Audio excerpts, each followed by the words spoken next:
സംഘപരിവാറിൻ്റെ കോട്ടയിൽ കോൺഗ്രസിൻ്റെ സ്ഥാനാർത്ഥി ജയിക്കുക എന്നൊക്കെ പറഞ്ഞാൽ അത് വരാനിരിക്കുന്ന വലിയൊരു മാറ്റത്തിൻ്റെ സൂചനയാണ്. അതായത് ബി ജെ പിക്കും ആർ എസ് എസിനും അതിശക്തമായ അടിവേരുകളുള്ള സ്വാധീനമുള്ള മധ്യപ്രദേശിലെ ദാത്തിയ മണ്ഡലത്തിൽ നടന്ന ഉപതെരഞ്ഞെടുപ്പിൽ കോൺഗ്രസ് സ്ഥാനാർത്ഥിയായിരുന്ന ഘനശ്യാം സിംഗ് ബി ജെ പിയുടെ അശുതോഷ് തിവാരിയെ 13,000-ൽ പരം വോട്ടുകൾക്ക് തോൽപ്പിച്ചിരിക്കുകയാണ്.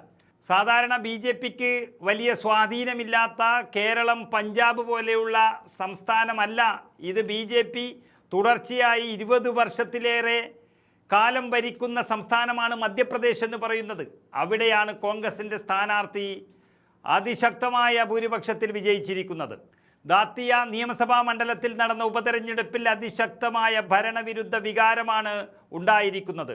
ആകെ 71% പോളിംഗ് രേഖപ്പെടുത്തിയ ഈ ഉപതെരഞ്ഞെടുപ്പിൽ 65,000-ന് മുകളിൽ വോട്ടുകളാണ് കോൺഗ്രസ് സ്ഥാനാർത്ഥി ഘനശ്യാം സിംഗ് നേടിയത്.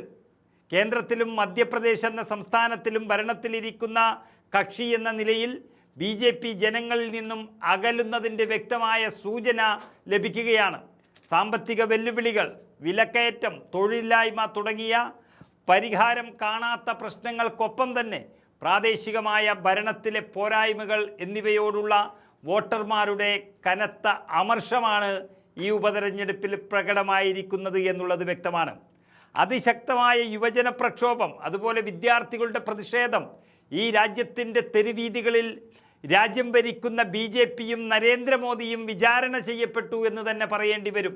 അതിൻ്റെ പ്രതിഫലനമാണ് ഈ ഉപതെരഞ്ഞെടുപ്പിലെ കോൺഗ്രസിൻ്റെയും ബി ജെ പി ഇതര കക്ഷികളുടെയും വിജയം എന്ന് പറയുന്നത്. ബി ജെ പി സർക്കാരിനെതിരെ യുവജനങ്ങളും വിദ്യാർത്ഥികളും കർഷകരും എല്ലാം അതിശക്തമായി പോരാടിയപ്പോൾ അതിന് പരിപൂർണമായി സഹായം നൽകിക്കൊണ്ട് പ്രതിപക്ഷ കക്ഷികൾ ഭിന്നിച്ച് നിൽക്കാതെ ഒരുമിച്ചു നിന്നു. അതിശക്തമായ ധാരണയോടെ വോട്ടുകൾ കേന്ദ്രീകരിക്കുകയും ഒക്കെ ചെയ്യുമ്പോൾ ഭരണകക്ഷിയുടെ വോട്ട് ബാങ്കിൽ വിള്ളലുണ്ടാക്കാൻ സാധിച്ചു എന്നുള്ളതാണ് ദാത്തിയ മണ്ഡലത്തിൽ നമ്മൾ കണ്ടത്. സമരം ചെയ്യുന്നവർക്ക് പാർട്ടിയില്ലെന്നും അവർ കോക്രോച്ചുകളാണെന്നും പറയുന്നുണ്ടെങ്കിലും പ്രതിപക്ഷത്തിൻ്റെ ശക്തമായ പിന്തുണ അവർക്കുണ്ടായിരുന്നു.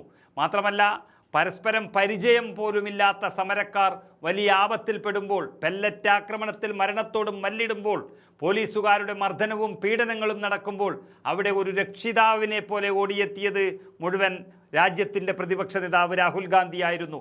ആ രാഹുലിൻ്റെ പാർട്ടിക്ക് അവരെല്ലാം ചേർന്ന് നൽകിയ വിജയം കൂടിയാണ് ഇതിവിടെ കൊണ്ടൊന്നും അവസാനിക്കുന്നില്ല. ഒരു ഭരിക്കുന്ന സർക്കാർ ജനവഞ്ചകരും ജനദ്രോഹികളുമാകുന്നുവെന്ന് മനസ്സിലാക്കിയാൽ പിന്നീട് ഇനി ഏതു മതത്തിൻ്റെ കാർഡിറക്കിയാലും അവരെ ആർക്കും രക്ഷിക്കാനാവില്ല.